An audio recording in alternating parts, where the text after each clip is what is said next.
Hello, hi, hello everyone, welcome to Vivaan Patel lectures. जैसा कि आप सभी जानते हो कि हम लोगों ने पिछले लेक्चर में बात की थी गॉस के नियम के अनुप्रयोग के बारे में, और आज के इस सेशन में हम लोग इसी को आगे कंटिन्यू करने वाले हैं। और ये सेशन आप लोग जानते हो कि पिछले सेशन की तरह बहुत ही धमाकेदार, बहुत ही मज़ेदार होने वाला है।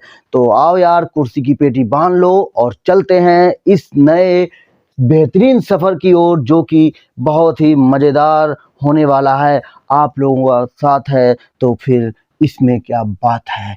अनंत विस्तार की एक समान आवेशित समतल चादर के निकट वैद्युत क्षेत्र की तीव्रता के बारे में आज इस सेशन में हम लोग बात करने वाले हैं। तो पिछले सेशन में हम लोगों ने जिस टॉपिक पर बात करी थी वो आपको पता है, वो हम लोगों ने देखा था कि गॉस के नियम के अनुप्रयोग का एक बेहतरीन एग्जाम्पल देखा था, और उस एग्जाम्पल का नाम था अनंत लंबाई का एक हमारे पास चालक तार था, और उस चालक तार के निकट वैद्युत क्षेत्र की तीव्रता क्या थी, इस बारे में हम लोगों ने चर्चा की थी। तो बच्चों, आप लोगों को याद है कि वो वहाँ पर हम लोगों ने वैद्युत क्षेत्र की तीव्रता कितनी निकाली थी? Lambda upon q pi epsilon not into R. ये हम लोगों ने यहाँ पर बात करी थी कल के लेक्चर में। तो यहाँ पर जो ई है वो दो फैक्टरों पर, लैम्डा और आर पर डिपेंड करता है। कैसे करता है जरा देखिए ध्यान से। लैम्डा आपको मैं पिछले लेक्चर में बता चुका हूं, फिर से मैं आपको रिकैप कर दे रहा हूं ताकि चीजें आपके दिमाग में आ जाएं। तो देखिए लैम्डा ये जो है हमारे पास क्या होता है, तो आप जानते हो Q अपान L होता है, जिसे हम लोग रेखीय आवेश घनत्व के नाम से जानते हैं।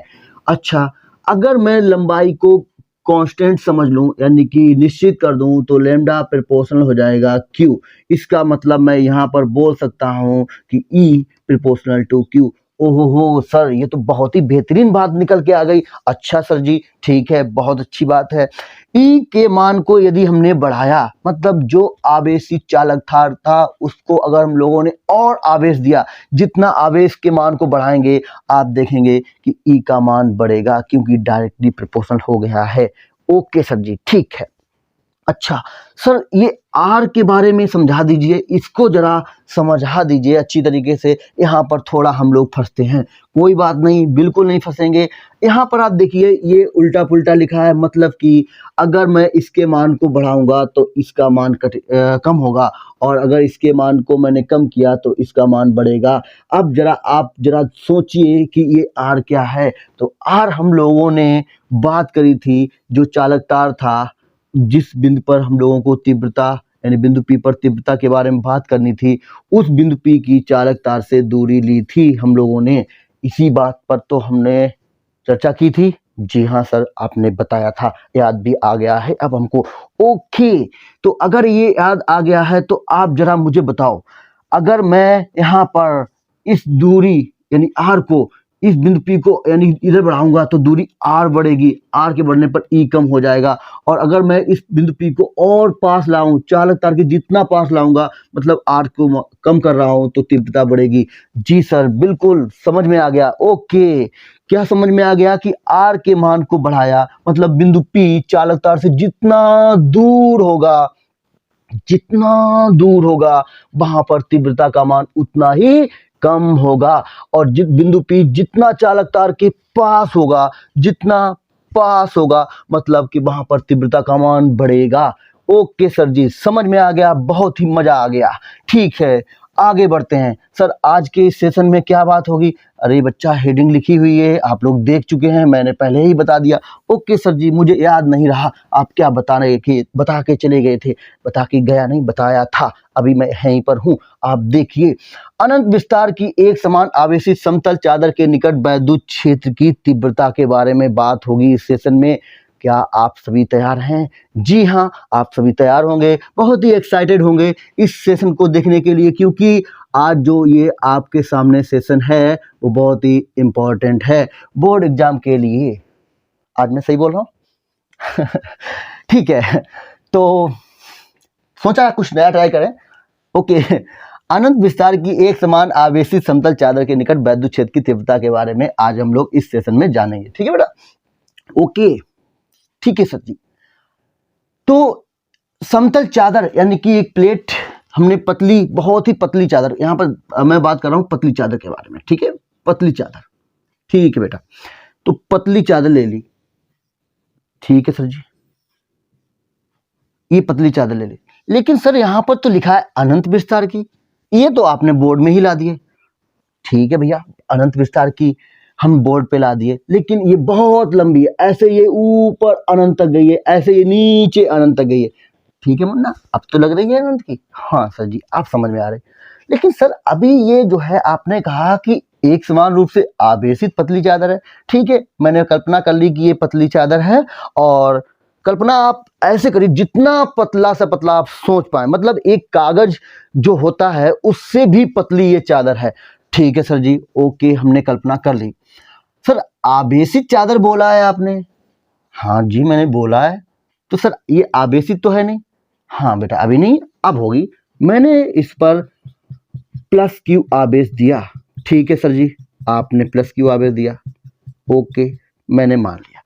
ये प्लस क्यू आवेश जो है इस पर जो है समान रूप से फैल जाएगा क्योंकि पतली चादर है। ओके सर जी, सर जी, सर जी, हाँ जी बेटा, मेरा एक क्वेश्चन है। हाँ जी सर, हाँ जी बेटा बोलिए। सर यहाँ पर आवेश को आपने प्लस ही क्यों लिया? आवेश तो दो प्रकार के होते हैं, प्लस का भी होता है, माइनस का। यहाँ पर आप माइनस का क्यों नहीं लिया? ओहो, बहुत अच्छा सवाल पूछा आपने। हाँ सर जी, मैंने बहुत अच्छा सवाल पूछा। ठीक है, तो आंसर देखिएगा। हाँ जी सर जी, हमें आंसर चाहिए। ठीक है, तो अभी हम लोग इसको देखते हैं और फिर आगे जाकर इसके आंसर को हम बताएंगे। ओके सर जी, ठीक है। ठीक है मुन्ना, तो देखिए आपका जो क्वेश्चन था कि यहाँ पर जो है सर आवेश प्लस का ही क्यों लिया, माइनस का क्यों नहीं ले सकते हैं? जी हाँ, बिल्कुल ले सकते हैं, बिल्कुल भी आप इसमें मत सोचिएगा कि यहाँ पर प्लस का ही क्यों लिया जाता है, आप माइनस का भी ले सकते हैं। बस चीजें थोड़ी सी चेंज होंगी, और वो कैसे चेंज होंगी आगे आगे आगे जैसे जैसे अब बढ़ेंगे इसमें आपको क्लियर होता जाएगा। ठीक है, तो परेशान ना होइए, इसको अभी आपको समझ में आ जाएगा। ठीक है, क्या करना है? अनंत विस्तार की एक समान आवेशित समतल पतली चादर के निकट वैद्युत क्षेत्र की तीव्रता के बारे में बात करनी है। ठीक है, मैंने मान लिया कि इससे एक बिंदु P है, यहाँ पर हमें इसके निकट वैद्युत क्षेत्र की तीव्रता के बारे में बात करनी है। ठीक है, ओके सर जी। एक बात ध्यान रखिए बेटा, जब भी चादर की बात होगी तो यहाँ पर एक फैक्टर आता है जिसे बोलते हैं पृष्ठीय आवेश घनत्व। वो हर एक चादर के लिए आता है। ठीक है सर जी, पृष्ठीय आवेश घनत्व, पृष्ठीय आवेश घनत्व, और उसे हम लोग बोलते हैं लेमडा। सर जी ये लेमडा क्या होता है? ठीक है सर, बताते हैं। हमने इस प्लेट को कितना आवेश दिया? मान लो ये क्यू आवेश दिया। ठीक है, पूरी प्लेट पर कितना आवेश है? क्यू है, और इसका क्षेत्रफल मैंने मान लिया कितना है? ए क्षेत्रफल। तो अगर मैं आपसे पूछूं कि इस ए क्षेत्रफल पर आवेश कितना है, तो आप कहोगे सर क्यू है। ए क्षेत्रफल पर आवेश कितना है, तो आपने कहा सर वो क्यू है। ओके, तो अगर मैं पूछूं कि इसके एकांक क्षेत्रफल पर आवेश कितना होगा, तो आप कहेंगे सर ए का भाग लगा दीजिएगा। मैंने कहा ठीक है भाई, आप कह रहे हैं तो मैं ऐसा कर दे रहा हूं। तो ये लीजिए, ए का भाग लगा दिया, तो ये आ गया क्यू अपान ए। तो भैया एकांक क्षेत्रफल पर जो आवेश का मान होता है किसी पृष्ठ पर, उसी को हम लोग क्या बोलते हैं? सिग्मा बोलते हैं, जिसका नाम है पृष्ठीय आवेश घनत्व। ठीक है, तो सिग्मा, ये क्या हो गया? सिग्मा। तो सिग्मा बराबर क्यू अपान ए। ओहो सर जी, आपने तो बहुत ही खूबसूरत अंदाज से बता दिया। ठीक है सर, बहुत मजा आ गया, समझ में भी आ गया। अच्छा चलो ठीक है, तो आपको मैं यहाँ पर थोड़ा और बताने का प्रयास कर रहा हूँ। किसका? लेमडा के बात नहीं, सिग्मा के बारे में। तो सिग्मा का मात्रक, ठीक है सर जी, ये भी बता दीजिए। ठीक है भाई, इसका मात्रक यानी ये है क्या? आवेश का मात्रक कूलाम, और नीचे क्या है? क्षेत्रफल, तो उसका मात्रक मीटर स्क्वायर। तो मात्रक निकल के आ जाएगा कूलाम प्रति मीटर स्क्वायर। ओके सर जी, ये पृष्ठीय आवेश घनत्व के बारे में आपने बता दिया और हमको समझ में भी आ गया। ठीक है, तो सर जी अब क्या बात करनी है? हाँ, बात करनी है हमको बिंदु P पर वैद्युत क्षेत्र की तीव्रता के बारे में। ठीक है सर, तो बात करिए ना जल्दी। ठीक है बेटा, कर रहे हैं, लीजिए। चलो अब उसी पर आते हैं। ओके, तो बिंदु P पर हमको बात करनी है वैद्युत क्षेत्र की तीव्रता E के बारे में बात करनी है। जरा विचार करिए, यहां पर वैद्युत क्षेत्र की तीव्रता E कैसे निकाली जाएगी? तो आप जानिएगा, आप जानते ही होंगे, पिछले लेक्चर में आप लोगों से बात हुई थी और आप लोग ने अच्छे से पढ़ा था कि अगर प्लस क्यू आवेश है तो प्लस क्यू आवेश से वैद्युत बल रेखाएं जो है चारों दिशाओं में बाहर की ओर निकलती हैं। तो ये हमारे पास प्लेट ऐसी रखी है, ये प्लेट हमारे पास कुछ इस प्रकार की है। ओके सर जी, ये है, इससे वैद्युत बल रेखाएं इधर निकल रही होंगी, इधर भी होंगी। मतलब ये बिंदु जो P है, ऐसे एक बिंदु P की कल्पना हम इधर भी कर सकते हैं क्योंकि विद्युत बल रेखाएं इधर भी होंगी। ठीक है, तो इसके समेत मैंने एक बिंदु P और ले लिया, जिस यानी इसे P बोल दिया तो इसे P डैश बोल रहे हैं, बराबर दूरी पर ले लिया। ठीक है सर, इसकी दूरी मैंने मान ली कि R है, ये R है, तो समेत लिया है, तो ये भी दूरी जो है हमारे पास, ओहो एक मिनट, ये हो गई R। ठीक है, ओके सर जी, R कहां से? यहां से। ठीक, ओके। अच्छा सर, यहां पर जो है वैद्युत बल रेखाएं बाहर की ओर निकल रही हैं, लेकिन सीट तो अनंत है, तो यहां पर क्या सभी जगह समान होगी? हाँ, ये बात तो बहुत ही जरूरी है कि समान होगी या उसकी दिशा अलग हो सकती है। परिमाण में हम लोगों को देखना है, परिमाण में बराबर है, दिशा में समान है कि नहीं, इस चीज के बारे में बात करनी है। ओके, तो जरा देखिए, जैसे मान लीजिए ये अनंत सीट है हमारे पास, और अनंत सीट में अगर मैं छोटे छोटे पार्ट ऐसे ले लूं, मान लो ये अनंत सीट थी, एक मिनट, अनंत सीट है, इससे बिंदु P यहां पर है, इस बिंदु P पर, यहां पर ये बिंदु P है जिस पर हमें वैद्युत क्षेत्र की तीव्रता के बारे में बात करनी है। अगर ये अनंत सीट है तो ऐसे मैं इसमें बहुत सारे क्या ले सकता हूं, छोटे छोटे स्लिट काट सकता हूं, पार्ट ले सकता हूं, और वहां पर अगर देखूं उस पर चूंकि प्लस क्यू आवेश रखा है, तो यहां पर जैसे, अब यहां पर समझिएगा, एक मिनट, यहां पर देखो, जैसे मैंने यहां पर एक ये स्लिट ले ली, ठीक है, एक छोटी सी एक स्लिट यहां पर ले ली, जितना ऊपर उतना ही मैंने नीचे ले लिया। ठीक है, सिमेट्रिक की बात कर रहा हूं मैं। अच्छा, तो यहां पर सर जो है ये प्लस क्यू आवेश, इसके बीच में कुछ ना कुछ आएगा, जो कि मैंने मान लिया कि डी क्यू है, यहां पर भी मान लो डी क्यू आ गया। तो जरा ध्यान से देखो, ये प्लस क्यू आवेश की वजह से बिंदु P पर तीव्रता कुछ इस प्रकार से दिखेगी आपको। जी हाँ सर, इसके कारण तीव्रता बिंदु P पर कुछ इस प्रकार से दिखेगी। ठीक है सर, ओके।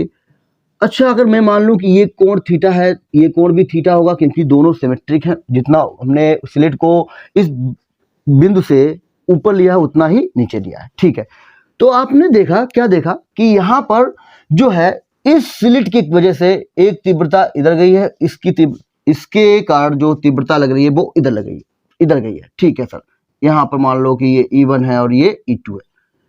अच्छा सर, दोनों तीव्रताएं जो है परिमाण में आवेश dq लिया है, तो ये हम E बोल सकते हैं, बिल्कुल बोल सकते हैं, यानी E1 और E2 बराबर होंगे। ठीक है सर, ओके। अब आप देख रहे हो कि एक तीव्रता इसकी दिशा इधर है और इसकी तीव्रता की दिशा इधर है, दोनों एक दूसरे पर किसी एंगल पर हैं और वो मैंने मान लिया थीटा है।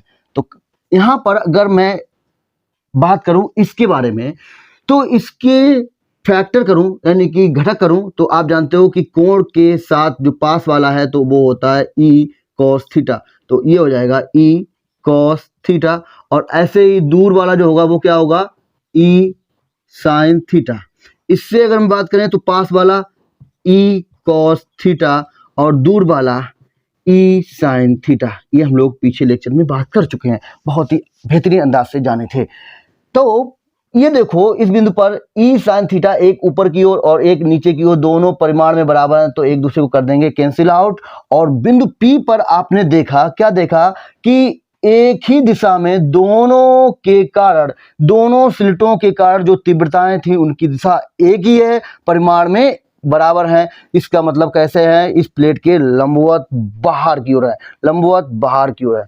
ओके सर जी, आपने कहा लंबवत बाहर की ओर है। समझ में आ गया। अब आपका जो क्वेश्चन था कि सर यहाँ पर अगर माइनस क्यू आवर्स ले लें तो क्या हो जाएगी, क्या चीजें हो जाएंगी, क्या ले नहीं सकते? बिल्कुल ले सकते हैं, बिल्कुल हो सकता है। यहाँ पर अगर माइनस क्यू आवर्स ले लेंगे तो बस क्या हो जाएगा, ये तीव्रता अंदर की ओर हो जाएगी, प्लेट के अंदर की ओर चली जाएगी। मतलब इसकी जो दिशा होगी बेटा, अभी लंबवत बाहर की ओर है, माइनस क्यू आवेश की वजह से बिंदु पी पर जो तीव्रता की दिशा होगी वो लंबवत अंदर की ओर हो जाएगी। Okay, clear? जी सर, समझ में आ गया बहुत अच्छी तरीके से। तो हम लोगों ने यहाँ पर वैद्युत क्षेत्र ई की दिशा के बारे में बात कर ली। क्या देखा कि उसकी दिशा किधर है, लंबवत बाहर की ओर है। समझ में आ गया। तो ऐसे अगर मैं इस स्लिट पर बात करता, ऐसे इस स्लिट पे बात करता, इनके कारण भी आप देखेंगे तो किधर होगा, ई कॉस थीटा बाहर की ओर मिलेगा, साइन थीटा कट जाएंगे। तो हर एक पॉइंट पर यानी पूरे अनंत विस्तार की जो हमारे पास प्लेट है उसके किसी भी बिंदु पर अगर आप तीव्रता के बारे में देखेंगे तो तीव्रता किधर लग रही होगी, लंबवत बाहर की ओर, और परिमाण में कैसी है, बराबर होंगी, परिमाण में बराबर, लंबवत बाहर की ओर। Got it? Okay sir ji, समझ में आ गया बहुत ही अच्छी तरीके से। ठीक है सर, तो ये पता चल गया कि तीव्रता लंबवत बाहर की ओर होगी और परिमाण में बराबर होगी। ठीक है, तो सर इधर पीछे की बात करें तो बिल्कुल जो इधर वही इधर, क्योंकि इधर वैद्युत रेखा इधर निकल रही होंगी तो इधर भी वही चीजें होंगी। ठीक है सर, बहुत अच्छी तरीके से समझ में आ गया। कमेंट सेक्शन में आप लोग लिखिए मजा आ गया, मजा आ गया, आ गया, मजा आ गया सर, मजा आ गया। ओके, चलिए तो अब हम लोग बात करेंगे कि वैद्युत क्षेत्र की जो तीव्रता ई है आखिर उसका मान क्या होगा और कैसे निकालेंगे हम लोग। तो आप लोग जानते हो हम लोग यहाँ पर बात कर रहे हैं, किसकी बात कर रहे हैं? हाँ जी, गॉस के नियम के अनुप्रयोग के बारे में। तो हम लोग गॉस के नियम का उपयोग करके यहाँ पर जो है तीव्रता को ज्ञात करने वाले हैं, जानने वाले हैं। तो ठीक है, देखिएगा। तो ये हम लोगों ने क्या लिया बेटा, एक सीट ली थी अनंत विस्तार की, अब आप जान चुके हैं। ठीक है सर, ओके। बिंदु P ये है R दूरी पर, जहां पर हमको E के बारे में सोचना है, बात करनी है। ऐसे ही इसके सम्मित एक बिंदु P डैश यहां पर होगा। ओके, ठीक है। अब आप जरा मुझे बताओ, अगर हमको गॉस के नियम का यहाँ पर प्रयोग करना है, जो कि करना भी होगा क्योंकि ये गॉस के नियम के अनुप्रयोग के अंतर्गत हम इस चीज को देख रहे हैं। ठीक है सर, तो आप जरा मुझे बताएंगे कि हमको गॉस के नियम का उपयोग करने के लिए क्या चाहिए होता है, गॉसियन पृष्ठ यानी कि बंद पृष्ठ। तो बंद पृष्ठ चाहिए होगा। तो यहां पर कल्पना करिए, मैंने कल्पना करी एक बंद पृष्ठ की, जो कि ऐसे कल्पना करी कि ये जो बिंदु हैं वो इस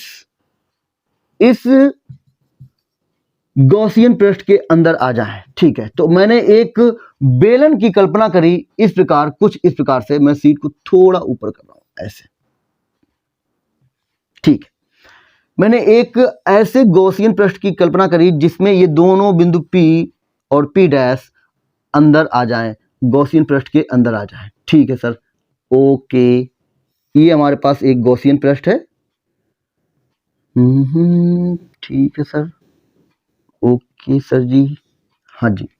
ये हमारे पास एक गॉसियन पृष्ठ है बेलनाकार, और आप देख रहे हैं कि हमारे पास ये दोनों बिंदु P और P डैश उसके अंतर्गत हमने ले लिए। ठीक है, ठीक है सर जी, ये गॉसियन पृष्ठ हमने कल्पना कर ली। आप इसे डॉटेड में भी दिखा सकते हैं, ऐसा नहीं है कि सर आप इसको डॉटेड में नहीं कर रहे हैं, मैंने कर दिया। ठीक है भाई, कल्पना कर रहे हैं ना, ओके। ठीक, देखिए यहां पर जो बिंदु P और P डैश है अब गॉसियन पृष्ठ के अंदर आ चुके हैं। तो इस पृष्ठ को जरा देखो, जो हम लोगों ने यहां पर गॉसियन पृष्ठ लिया है, बंद पृष्ठ, इसको ध्यान से देखिए, जैसे समझने का प्रयास करिए। ये हमारे पास सीट है और इस सीट पर एक मैंने गॉसियन पृष्ठ की कल्पना करिए। जैसे ये आप देख रहे हो बेलनाकार है, ये भी बेलनाकार ही अज्यूम कर सकते हैं, आप समझ सकते हैं। तो ये इसके पृष्ठ से होकर जा रहा है।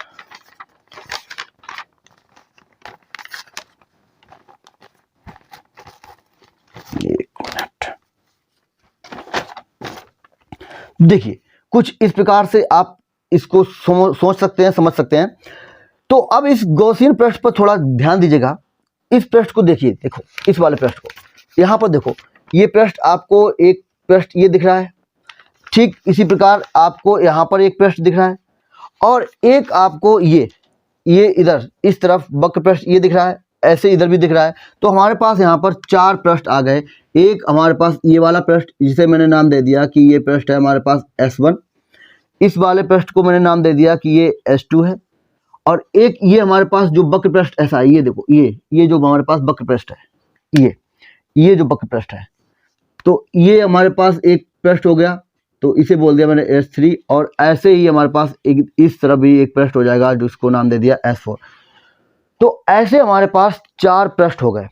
अब इन 4 पृष्ठ पर हमको किसकी बात करनी होगी? तो आप जानते हो कि हमें जो गॉस का नियम है वो किसके बारे में बात करता है? तो वो वैद्युत फ्लक्स के बारे में बात करता है। तो हमें वैद्युत फ्लक्स के बारे में बात करनी है। बच्चा, वैद्युत फ्लक्स के बारे में हम लोग जानते हैं कि वो होता है E cos थीटा। ये फार्मूला याद है कि भूल गए? याद है ना सभी को? हाँ जी। तो बेटा यहाँ पर E और A चलो हमारे पास पता है, लेकिन थीटा निकालना होगा, और जो थीटा है वो क्या है? आप जानते हो थीटा जो है वो E व A के बीच का कोण, और A यहाँ पर क्या है? क्षेत्रफल सदिश। वेक्टर देखिएगा, वेक्टर लगाना, क्षेत्रफल सदिश। तो हमें यहाँ पर क्षेत्रफल सदिश के बारे में बात करनी होगी। ठीक है सर, बात करते हैं हम लोग क्षेत्रफल सदिश के बारे में। ओके, तो सबसे पहले मैं S1 पृष्ठ पर देखूं, अगर ध्यान से इस पर बात करी जाए, तो मैंने एक छोटा सा भाग ले लिया इसमें से। मान लो ये हमने छोटा सा भाग ले लिया S1 पृष्ठ पर। आप देख रहे हो कि इस तरफ ये जो हमारे पास जो पतली चादर है, वैद्युत क्षेत्र की दिशा इस तरफ है ना, इधर है, और इस तरफ इधर है। तो वैद्युत क्षेत्र की दिशा इधर है। ये बात आपको समझ में आ रही है? ठीक है सर, ओके। इस प्लेट पर अगर हम बात करें इस छोटे से क्षेत्रफल पर, इस क्षेत्रफल में, इस पृष्ठ पर अगर हम बात करें इस छोटे से पृष्ठ पर, छोटे से क्षेत्रफल पर, जिसको मैं नाम दे रहा हूं कि ये DS है, ठीक है, DS1 है। S1 लिया है तो S1 बोल दिया। यहां पर अगर मैं क्षेत्रफल के बारे में बात करूं, इसकी दिशा किधर होगी? तो आप कहेंगे सर वो दिशा जो है पृष्ठ के लंबवत होगी। तो ये जो हमारे पास पृष्ठ है इसके लंबवत, यानी कि बाहर की ओर ही होगी। तो जो दिशा होगी वो किधर होगी? DA की, वो बाहर होगी किधर? लंबवत बाहर की ओर। ओके, इस पर अगर हम बात करें तो मैंने यहाँ पर भी एक छोटा सा पृष्ठ ले लिया, छोटा सा क्षेत्रफल ले लिया, और यहाँ पर क्षेत्रफल सदिश के बारे में बात करें तो हम लोग जानते हैं कि लंबवत जो है किधर होती है? बाहर की ओर, क्योंकि अंदर वाले को हम लोग लेते नहीं है, बंद पृष्ठ के अंदर नहीं लेते हैं। तो यहाँ पर अगर हम लोग दिशा के बारे में बात करें तो इसकी दिशा किधर हो जाएगी? तो वो भी DA, उसकी दिशा भी किधर हो जाएगी? बाहर की ओर। ओके, ठीक है सर। अब जरा सोचते हैं S3 के बारे में, इस पृष्ठ के बारे में। तो मैंने यहाँ पर भी क्या कर लिया? एक छोटे से पृष्ठ की कल्पना कर ली। ठीक है, ये छोटा सा पृष्ठ मैंने ले लिया। ठीक है सर, छोटा सा पृष्ठ आपने ले लिया। हाँ ठीक है भाई। तो ये हमारे पास वक्र पृष्ठ कुछ इस प्रकार से था, और उसमें छोटा सा मैंने पृष्ठ ले लिया, और उसके कारण अगर मैं यहाँ पर क्षेत्रफल सदिश के बारे में बात करूं तो आप जानते हो लंबवत ऊपर की ओर, लंबवत नीचे की ओर, लंबवत ऊपर की ओर, लंबवत नीचे की ओर। लंबवत ऊपर की ओर हम लोगों के पास क्षेत्रफल सदिश की दिशा होगी, लंबवत नीचे की ओर हम लोग नहीं ले सकते क्योंकि वो बंद पृष्ठ के अंतर्गत आ जाएगा, अंदर आ जाएगा। ठीक है, तो यहाँ पर जो इसकी दिशा मैंने मान ली वो हो गई ऊपर की ओर। अच्छा, इस वाले पृष्ठ पर अगर हम बात करें तो यहाँ पर भी आप देखिएगा मैंने एक छोटा सा यहाँ पर क्षेत्रफल ले लिया। इस पर भी बात करेंगे तो उसकी दिशा भी किधर हो जाएगी? लंबवत ऊपर की ओर। ओके सर जी, ठीक है। तो ऐसे हमारे पास ये 4 पृष्ठ बने थे, S1, S2, S3 और S4। तो इन सभी के कारण हमें क्या देखना था? फ्लक्स देखना था। तो चलिए बात करते हैं S1 पर फ्लक्स के बारे में। S1 पृष्ठ पर वैद्युत फ्लक्स, ठीक है, उसे मैंने बोल दिया phi1। ठीक है, तो फाइव वन कितना होगा, यहां पर आप देखो इंटीग्रेशन कितना, भाई ऐसे छोटे छोटे बहुत सारे पृष्ठ हो जाएंगे हमारे पास, तो हम इंटीग्रेशन लगा सकते हैं E D A cos theta. तो ई integration E D A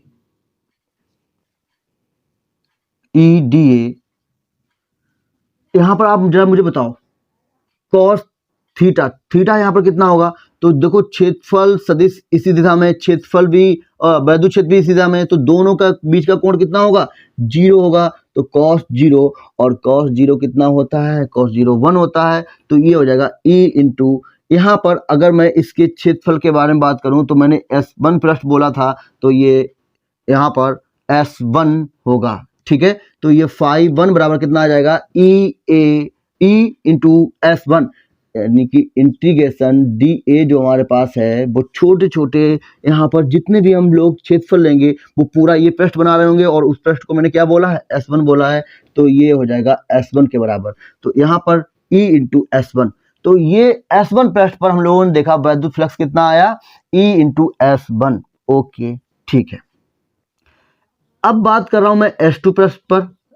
okay sir जी, बहुत अच्छी बात है, वैद्युत फ्लक्स के बारे में, वैद्युत फ्लक्स कितना होगा बात कर लेते हैं।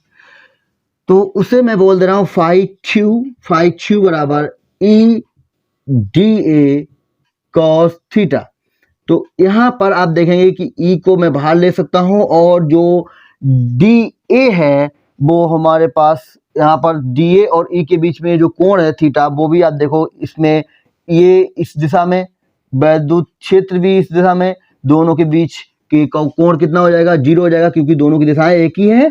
तो ये हो जाएगा हमारे पास डी ए कॉस जीरो, और कॉस जीरो एक बार फिर कितना होगा, 1 होगा। तो 1 डी ए, यानी कि इसको मैं क्या बोल सकता हूँ, ये हो जाएगा S2 के बराबर, ठीक है। यहाँ पर इस पृष्ठ को मैं क्या बोला था, S2 बोला था, तो ये S2 के बराबर, ठीक है सर। तो ये फाई टू आ गया कितना हमारे पास, E into S2। Okay sir ji, अब अगर मैं S3 पर कल्पना करूं, S3 पर बात करूं वैद्युत फ्लक्स के बारे में, वैद्युत फ्लक्स, तो वो हमको कितने देखने को मिलेगा, तो फाई 3 बोल दिया उसको, तो वो मिलेगा हमको कितना, integration E D A cos theta, E D A cos 90, cos 90, cos 90, cos 90 होगा ना। यहाँ पर आप देखो वैद्युत क्षेत्र की दिशा इधर, क्षेत्रफल सदिश की दिशा इधर, तो दोनों के बीच का कोण कितना हो जाएगा, 90। तो कॉस 90, और कॉस 90 कितना होता है, जीरो। तो ये फाई 3 हमको कितना मिलने वाला है, जीरो। तो ऐसे अगर मैं S4 पृष्ठ पर वैद्युत फ्लक्स के बारे में बात करूंगा, वैद्युत फ्लक्स के बारे में बात करूंगा, तो फाई 4 बोल दिया, वो भी कितना आएगा, जीरो ही होना चाहिए, क्योंकि आप देख रहे हैं डीए की दिशा ऊपर है, वैद्युत क्षेत्र की दिशा इधर है, तो दोनों के बीच का कोण 90 हो जाएगा। तो एक बार ये भी जीरो होगा, तो यहाँ पर लिख सकते हैं आप थीटा बराबर कितना होगा, 90, इसलिए ये हो जाएगा जीरो। तो आप जरा मुझे बताओ पूरे पृष्ठ पर हमको वैद्युत फ्लक्स के बारे में बात करनी है, यानी कि जो हमने गॉसियन पृष्ठ के बारे में बात करी है, तो पूरे पृष्ठ के लिए वैद्युत फ्लक्स, यानी पूरे पृष्ठ से गुजरने वाला जो वैद्युत फ्लक्स होगा वो कितना हो जाएगा, उसे मैंने बोल दिया फाई, तो वो phi 1 plus phi 2 plus phi 3 plus phi 4। Okay, तो फाई 1 कितना है वो देखा हम लोगों ने, E इंटू S1 है। फाई 2 कितना है, तो वो कितना है, E इंटू S2 है। फाई 3 कितना है, जीरो है। फाई 4 कितना है, जीरो है। तो ये आ गया हमारे पास E into S1 plus S2, common मिल जाएगा E हमको, है ना। तो फाई आ गया हमारे पास E into S1 plus S2। S1 और S2 है क्या, यहाँ पर ध्यान दीजिएगा। तो ये बेलन है हमारे पास, बेलन, और आप जानते हो कि बेलन का हर एक भाग, हर एक क्षेत्रफल कैसा होगा, बराबर होगा हर जगह। तो ये पृष्ठ यहाँ पर सभी पृष्ठ कैसे होंगे, बराबर होंगे, यानी S1 बराबर S2, क्योंकि बेलन है तो यहाँ पर लिख सकते हैं, चूंकि S1 बराबर S2 बराबर S बोल दिया मैंने इसको, तो फाई बराबर आ जाएगा E इंटू 2S, यानी कि 2ES। फाई कितना आ गया, 2ES। यहां तक सभी को क्लियर हुआ। ओके, तो इसको मैंने बोल दिया समीकरण नंबर 1। ठीक है सर, तो ये हम लोगों ने डेफिनेशन से, परिभाषा से निकाल लिया। क्या निकाल लिया कि जो वैद्युत फ्लक्स होता है वो कितना होता है, ई ए कॉस थीटा। और हम लोगों के पास यहाँ पर गॉसियन पृष्ठ पर ऐसे 4 पृष्ठ बन रहे थे, S1 S2 S3 और S4। और यहाँ पर हम लोगों ने बात करी सभी पृष्ठों पर फ्लक्स के बारे में। S1 पर देखा तो वो कितना आया, वो आया हमारे पास E इंटू S1। S2 पर बात करी तो वो कितना आया, E इंटू S2। S3 पर देखा तो वो कितना आया, 0। और ऐसे ही S4 पर भी कितना आया, 0 आया। तो चारों पृष्ठ से गुजरने वाला कुल वैद्युत फ्लक्स कितना होगा, तो वो बराबर ∅1 प्लस ∅2 प्लस ∅3 प्लस ∅4। चेक किया तो देखा हम लोगों ने यहाँ पर वो कितना आया, 2ES। ये हम लोगों ने डिफिनेशन से बात कर ली। ओके, ठीक है सर। अच्छा, अब चूंकि यहाँ पर ये हो गई है डिफिनेशन से, अब मैं बात करूंगा यहाँ पर गॉसियन पृष्ठ है। तो गॉसियन पृष्ठ पर आप जानते हो कि अगर गॉसियन पृष्ठ है तो वहां पर गॉस का नियम भी लगेगा। तो गॉस के नियम से अब हम बात करेंगे। तो यहाँ पर मैं इसको रफ कर दे रहा हूँ, ये हम उम्मीद करते हैं कि आपको समझ में आ गया होगा। ठीक है, स्क्रीनशॉट वगैरह आपने ले लिए होंगे। चलिए, तो बच्चा मैं अब बात करने वाला हूं परिभाषा से। इस समीकरण 1 को आप ध्यान रखिएगा, मैं इसको रफ नहीं कर रहा हूं। तो गॉस के नियम से अगर हम बात करें, गॉस के नियम से, तो गॉस का नियम क्या बताता है कि जो फाई होता है वो होता है sigma Q upon epsilon not.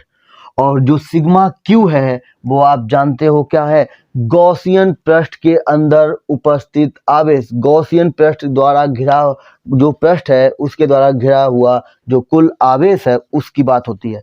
तो यहाँ पर अगर आप देखो, मैं यहाँ पर एक इस पृष्ठ के बारे में अगर सोचूं तो इस पृष्ठ ने जितना आवेश लिया होगा वही हमारे पास क्या होगा, वही हमारे पास कुल आवेश होगा। तो इस पृष्ठ पर कुल आवेश कितना होगा, इस पृष्ठ द्वारा कितना आवेश इसने घेर रखा है, यानी कि सिग्मा क्यू के बारे में। तो जरा आप मुझे बताओ, पूरी शीट का जो क्षेत्रफल मैंने लिया है वो कितना ए है। तो ए क्षेत्रफल में आवेश कितना घेरा है उसने, क्यू।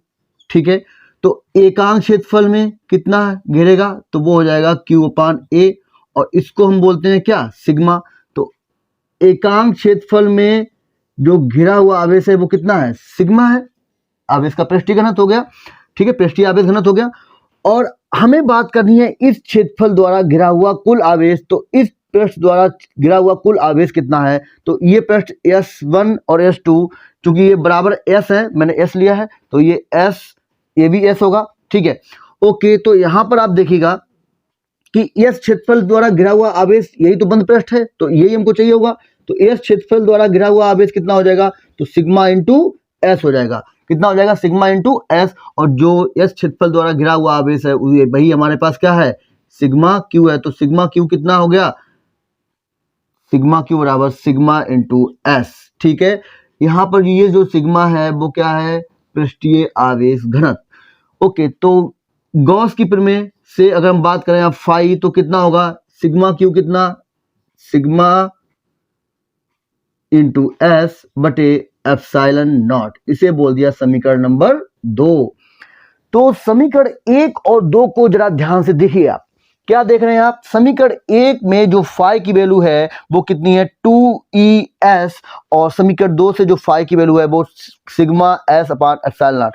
चूंकि दोनों फाई की वैल्यू है, तो जो हम लोगों ने यहाँ पर ये फाई की वैल्यू निकाली वो परिभाषा से निकाली, ये हम लोगों ने गॉस के नियम से निकाली। तो दोनों कैसे होंगे, बराबर होंगे। तो समीकरण 1/2 से, समीकरण 1/2 से आप देखेंगे कि E2ES बराबर sigma S upon epsilon not.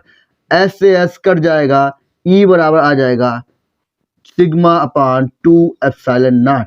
तो आप लोगों ने देखा कि किसी आवेशित पतली समतल चादर के निकट वैद्युत क्षेत्र की जो तीव्रता आई है वो कितनी आई, E बराबर सिग्मा अपान 2 एप्सिलॉन नॉट।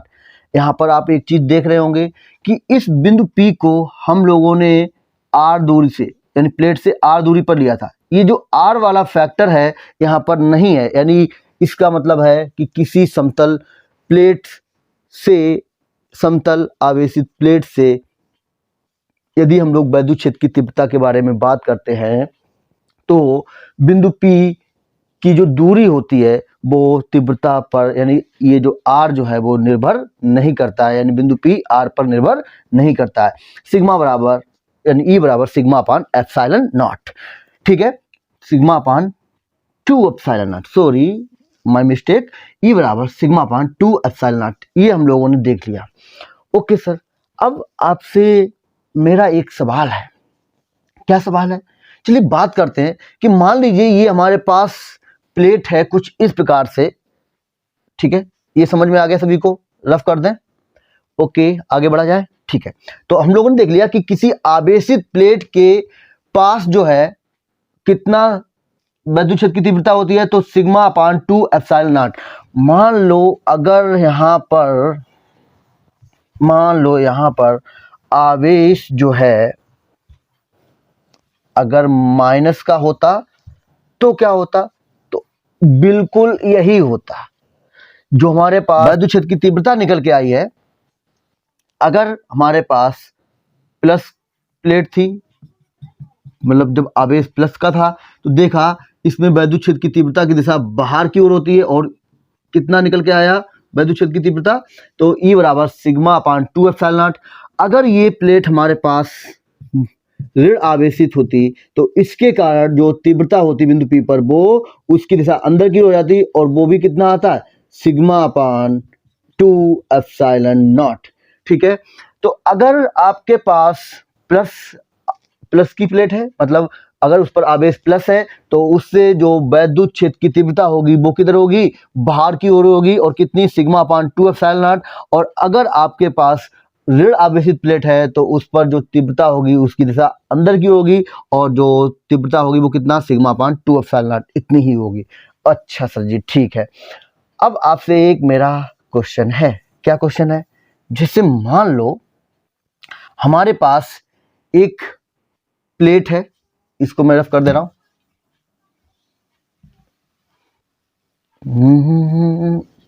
ठीक है। देखिए इधर मान लीजिए हमारे पास एक प्लेट है कुछ इस प्रकार से, यहां पर मैं एक क्वेश्चन टाइप से ले रहा हूं। ऐसी प्लेट है जिसको हम लोगों ने आवेश दिया, चालक प्लेट है, मान लो ये प्लेट कैसी है? चालक प्लेट है, चालक प्लेट है या चादर है, और प्लस क्यू आवेश दिया, ठीक है, प्लस क्यू आवेश दिया। तो ये प्लस क्यू आवेश आप जानते हो चालक में पृष्ठ पर समान रूप से वितरित हो जाएगा, इस प्रकार से, कुछ इस प्रकार से। तो आपको यहां पर इसके बाहर बिंदु, ये हमारे पास पॉइंट 1, इसके अंदर पॉइंट 2 और ये पॉइंट 3 पर वैद्युत क्षेत्र की तीव्रता के बारे में बात करनी है। मैंने बता दिया कि इनका जो पृष्ठीय आवेश घनत्व जो कैसा है? बराबर है, यानी कि सिग्मा है, ठीक है। तो पॉइंट 1, पॉइंट 2 और पॉइंट 3, पॉइंट 1 जो है वो प्लेट के इस तरफ है, पॉइंट 3 जो है प्लेट के उस तरफ है, और पॉइंट 2 है प्लेट के अंदर है। यहाँ पर जो चालक प्लेट है वो उसकी कुछ मोटाई है, और इसीलिए आप देखेंगे कि जब उसको आवेश दिया गया तो चालक प्लेट के कारण उसके आवेश, आप जानते हैं सब लोग पढ़े, चालक कोई प्लेट है तो आवेश जो है समान रूप से उसके पृष्ठ पर आ जाता है, ठीक है सर, ओके। तो बिंदु 1 पर आपको तीव्रता के बारे में बात करनी है, यानी कि E1 निकालना है, E2 के बारे में बात करनी है, और E3 के बारे में बात करनी है। चलिए जरा सोचते हैं, 1 पर जरा ध्यान दीजिएगा पहले। तो हम लोग जानते हैं कि अगर प्लस की प्लेट है तो प्लस से वैद्युत बल रेखा, यानी जो तीव्रता की दिशा होती है वो बाहर की ओर। तो अगर मैं इसको 1 बोल दूं और इस प्लेट को 2 बोल दूं, तो इससे किधर होगा? बाहर की ओर, यानी जो तीव्रता की दिशा होगी वो किधर होगी? बाहर की ओर होगी, ठीक है। और वो होगी कितनी? सिग्मा अपान 2 एप्सिलॉन नॉट, ठीक है। इस प्लेट 2 की वजह से अगर देखें तो वो प्लस की है, वो भी क्या कर रही है? अपने से दूर तीव्रता, उसकी दिशा किधर होगी? दूर होगी, क्योंकि वो दूर वैद्युत बल रेखाओं को भेज रहा होगा, ठीक है। तो वो कितनी होगी? Sigma upon 2 epsilon not. दोनों की दिशाएं एक है, तो यहां पर मैं E1 बोल सकता हूं, वो कितना होगा? Sigma upon 2 epsilon not plus sigma upon 2 epsilon not. इसका मतलब हो गया कि 2 सिग्मा अपान 2 एप्सिलॉन नॉट, इससे ये कट जाएगा, यानी सिग्मा अपान एप्सिलॉन नॉट। तो E1 जो हमारे पास निकल के आया वो कितना आया, सिग्मा अपान एप्सिलॉन नॉट। और ये जो हमारे पास चालक प्लेट है इसके बाहर E1 बिंदु है, तो बाहर कोई चालक प्लेट है उसके बाहर बिंदु, कहीं भी कोई भी बिंदु लेंगे, वहां पर जो तीव्रता निकल के आएगी वो कितनी आएगी, sigma upon epsilon not. Okay, ऐसे अगर मैं इस पर बात करूं E3 पर, तो E3 पर ध्यान दीजिएगा, इस प्लेट की वजह से क्या होगा, इस प्लेट की धन की प्लेट है तो ये तीव्रता की दिशा उसको दूर भेज रहा होगा, तो बाहर की ओर होगा इस तरफ। ऐसे ही ये प्लेट की अगर 2 की बात करें तो 2 भी क्या कर रहा होगा, उसकी तीव्रता की दिशा किधर होगी, बाहर की ओर, कुछ इस तरफ। और इसकी वजह से कितना होगा, सिग्मा अपान 2 एप्सिलॉन नॉट। इस प्लेट 2 की वजह से भी कितना होगा, सिग्मा अपान 2 एप्सिलॉन नॉट। तो E3 यहां पर कितना होगा, सिग्मा अपान 2 एप्सिलॉन नॉट, चूंकि दोनों की दिशाएं एक ही हैं तो प्लस करेंगे हम लोग, तो sigma upon 2 epsilon not plus sigma upon 2 epsilon not. तो यहां पर आएगा 2 सिग्मा अपान 2 एप्सिलॉन नॉट, 2 से 2 कट जाएगा, सिग्मा अपान एप्सिलॉन नॉट। तो E3 हमने देखा वो भी कितना आया, सिग्मा अपान 2 एप्सिलॉन नॉट। अब जरा E3 बताइए बच्चा, वो भी तो प्लेट के बाहर है। तो हम लोगों ने एक चीज समझ ली है यहाँ पर कि अगर कोई प्लेट है, कोई भी चालक प्लेट है, तो चालक प्लेट के बाहर वैद्युत क्षेत्र की तीव्रता किसी भी बिंदु पर आप देखेंगे वो कितनी आएगी, सिग्मा अपान एप्सिलॉन नॉट। कितनी आएगी, सिग्मा अपान एप्सिलॉन नॉट। ठीक है, अब जरा बात करते हैं E2 पर। E2 पर कितना होगा, तो देखो ध्यान से, इस E2 पर इस प्लेट, पहले E1 की बात कर लेते हैं। E1 क्या कर रहा होगा, ये अपने से दूर तीव्रता को भेज रहा होगा, मतलब इसके कारण जो तीव्रता की दिशा होगी वो इधर होगी। इस पर अगर हम बात करें, इस 2 प्लेट के कारण बिंदु E2 पर, यानी कि 2 पर क्या हो रहा होगा, तीव्रता की दिशा वो किधर कर रहा होगा, अपने से दूर भेज रहा होगा, यानी कि बाहर की ओर। इसकी वजह से जो तीव्रता होगी वो सिग्मा अपान 2 एप्सिलॉन नॉट, इसकी वजह से जो होगी वो सिग्मा अपान 2 एप्सिलॉन नॉट। अभी हम लोग देख चुके हैं, दोनों परिमाण में बराबर हैं और दिशा में अपोजिट है, एक इस दिशा में लग रहा है, एक इस दिशा में लग रहा है, दोनों बराबर हैं, मतलब एक दूसरे को कर देंगे कैंसिल आउट। तो यहां पर देखेंगे कि E2 आपको कितना मिलेगा, 0 मिलेगा। कितना मिलेगा, 0। तो किसी चालक प्लेट के अंदर, और ये हम लोग जानते भी हैं कि किसी चालक प्लेट के अंदर जो है वैद्युत क्षेत्र की तीव्रता कितनी होती है, 0 होती है। अब ये हम लोग कैसे जानते हैं, तो हम लोग जानते हैं E बराबर होता है, ठीक है, E बराबर 1/4 पाई epsilon not Q upon R। अब जब Q आवेश का मान यहाँ पर 0 हो जाएगा तो E बराबर कितना आ जाएगा, 0। तो यार आप जरा मुझे ये बताओ, यहाँ पर पूरा आवेश जब पृष्ठ पर आ चुका होगा तो अंदर आवेश का मान 0 होगा, तो सीधे हम लोग बोल सकते थे कि E2 0 होगा। लेकिन हम लोगों ने जाना, अच्छी तरीके से जाना, कैसे जाना, क्योंकि हम लोग अब जान चुके हैं कि किसी चालक प्लेट की वजह से उसके पास जो निकट बिंदु है उस पर वैद्युत क्षेत्र की तीव्रता सिग्मा अपान 2 एप्सिलॉन नॉट होती है। तो हम लोगों ने देखा इस प्लेट की वजह से देखा तो वो कितना आया, सिग्मा अपान 2 एप्सिलॉन नॉट। इसकी वजह से देखा तो वो भी सिग्मा अपान 2 एप्सिलॉन नॉट। दोनों जो है दिशाओं में अपोजिट है, कट जाएंगे, तब भी कितना निकल के आ गया, 0। ओके, इतनी चीज क्लियर, समझ में आ गया। चलिए एक क्वेश्चन और आपसे मैं दे रहा हूं कि मान लो अगर एक प्लस की प्लेट हो और एक माइनस की हो, तब क्या होगा।